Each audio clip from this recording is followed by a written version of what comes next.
Você já imaginou ter tanto medo de alguém que, mesmo depois de morto, você o enterra com uma foice no pescoço e um cadeado no dedão do pé? Pois é, isso não é cena de filme de terror. É história real, descoberta por arqueólogos na Polônia. Hoje, vamos desvendar as crenças aterrorizantes que levaram as pessoas a tomar medidas tão extremas para garantir que os mortos permanecessem mortos. Na Polônia medieval, a crença em vampiros não era apenas uma lenda contada ao redor da fogueira. Era uma ameaça real e palpável no dia a dia das pessoas. Imagine viver numa época em que a linha entre o mundo dos vivos e o dos mortos era extremamente tênue. Essa crença era uma mistura complexa de antigas tradições pagãs, que falavam de espíritos e demônios.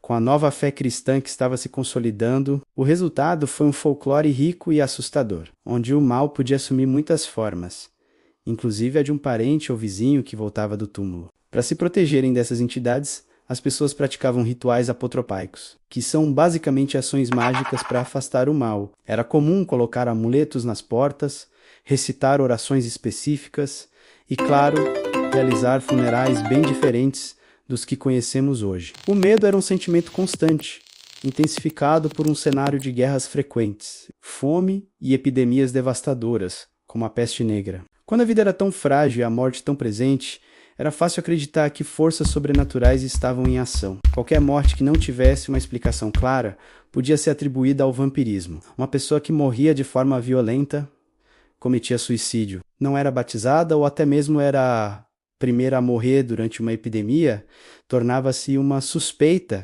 Essas pessoas eram vistas como amaldiçoadas, presas entre o mundo dos vivos e dos mortos. E acreditava-se que voltariam para atormentar suas famílias e comunidades, espalhando doenças e desgraça. Por isso, o enterro desses indivíduos era um assunto muito sério e exigia cuidados especiais. Eles não podiam ser sepultados nos cemitérios cristãos, que eram considerados solo sagrado. Em vez disso, eram levados para locais isolados, longe da comunidade, como pântanos ou encruzilhadas, e enterrados em covas sem nenhuma marcação. A ideia era que, se o morto não soubesse onde estava ou se perdesse no caminho, não conseguiria voltar para casa.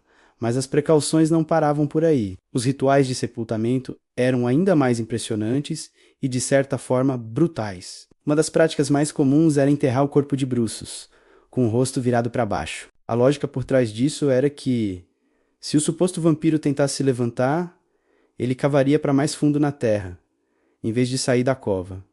Era uma forma de enganar o morto-vivo. Outro método famoso, e que chocou os arqueólogos, era o uso de foices.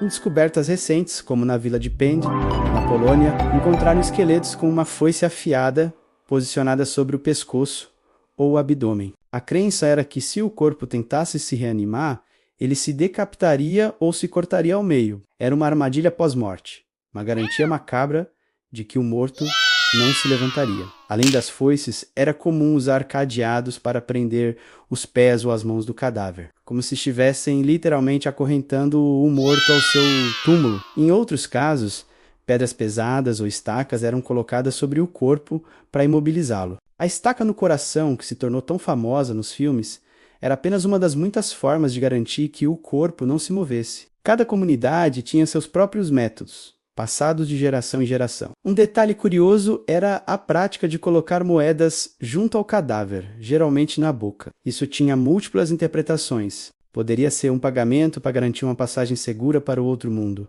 uma herança de rituais pagãos, ou até mesmo uma forma de ocupar a boca do morto para que ele não pudesse morder ninguém se voltasse. E o mais triste é que não eram apenas os adultos, que sofriam com essa desconfiança. As crianças também eram consideradas potenciais vampiros, especialmente se morressem sem serem batizadas ou durante uma praga. Seus pequenos corpos também eram submetidos a esses rituais, um reflexo do desespero e do medo que dominavam a vida das pessoas. Essas práticas se tornaram mais comuns e documentadas entre os séculos XVI e XVII, uma época de grande instabilidade social e religiosa na Europa. Os registros arqueológicos encontrados em vilas como Pindi são janelas para esse passado sombrio, e a Polônia não estava sozinha. Casos semelhantes foram descobertos em outros países do leste europeu, como a República Tcheca, a Eslováquia e a Romênia, cada um com suas particularidades, mas todos compartilhando o mesmo medo profundo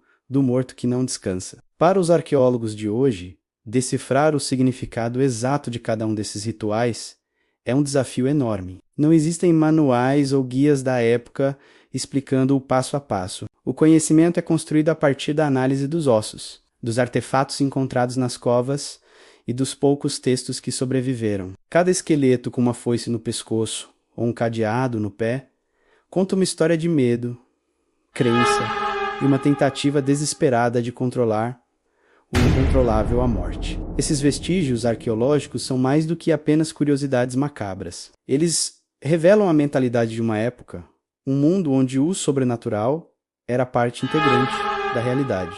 Mostram como as pessoas lidavam com a ansiedade, a perda e o desconhecido. O medo constante da morte do que vinha depois moldou a cultura, as tradições e até mesmo a forma como tratavam seus entes queridos após a morte. Da próxima vez que você assistir a um filme de vampiros, lembre-se que por trás da ficção existe uma história real e muito humana. Uma história de pessoas que, diante do caos e da incerteza, fizeram o que podiam para proteger suas famílias e comunidades, mesmo que isso significasse usar foices e cadeados para garantir que os mortos permanecessem em paz. O que você achou dessa história? Deixe seu comentário aqui embaixo contando qual ritual te surpreendeu mais. E se você gosta de desvendar os mistérios do passado, não se esqueça de se inscrever no canal e ativar o sininho para não perder os próximos vídeos.